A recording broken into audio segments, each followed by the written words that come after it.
No vídeo de hoje você vai ver uma pintura floral nessa parede desse laboratório. Vou ensinar técnicas de pintura e cuidado que você deve manter com os seus pincéis. E essa foi a referência que a cliente pediu. Comecei fazendo os riscos para os galhos com um pincel fino e na cor verde.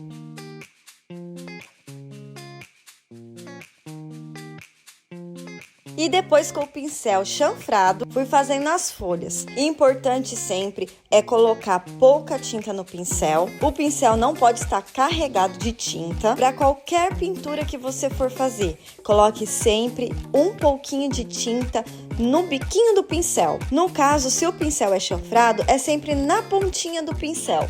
Nunca pode ser no pincel inteiro. Preste atenção no movimento do pincel que o pincel faz para poder fazer essas folhas. Não fique pensando que é muito difícil. A questão é apenas de treino. E como só tem tinta na pontinha do pincel, eu vou falar pincel umas 500 vezes, mas enfim... Como só tem tinta no biquinho do pincel, quando você faz o movimento, também faz uma sombra. A pintura fica mesclada por conta do tanto de tinta que tem. E para fazer as flores, é o mesmo movimento usado para fazer as folhas. Nessas pinturas eu usei o pincel chanfrado, usei também o pincel redondo e o pincel liner. Sempre lembrando, nunca encha o pincel de tinta. Outra coisa muito importante na hora de pintar.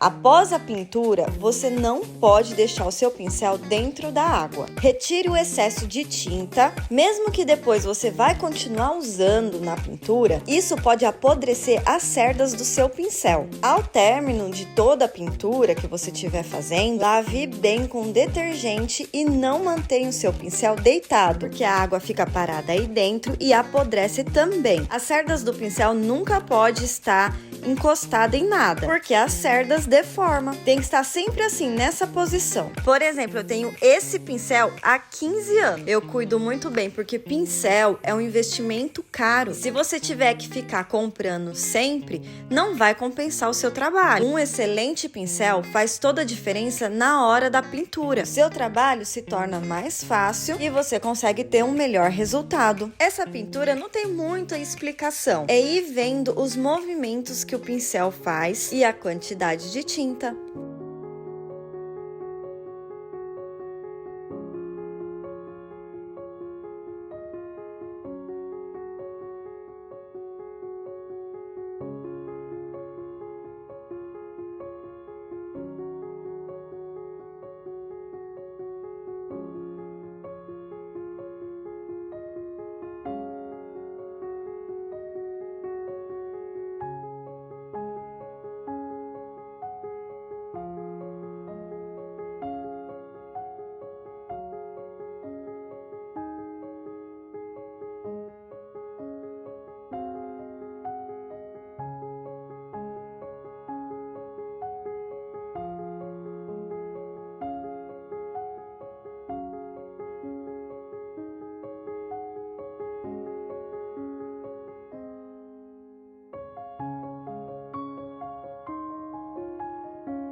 E aí, gostaram desse vídeo? Ele merece o teu joinha? Se você gosta de assistir os vídeos desse canal, comenta. Sim, o YouTube vai estar sempre mostrando os vídeos que tem por aqui. Lembrou de alguém que ia amar ver essa pintura? Compartilhe esse vídeo com ela, ajude nosso canal a crescer. Eu sou a Deise Candioto, até o próximo vídeo. Tchau!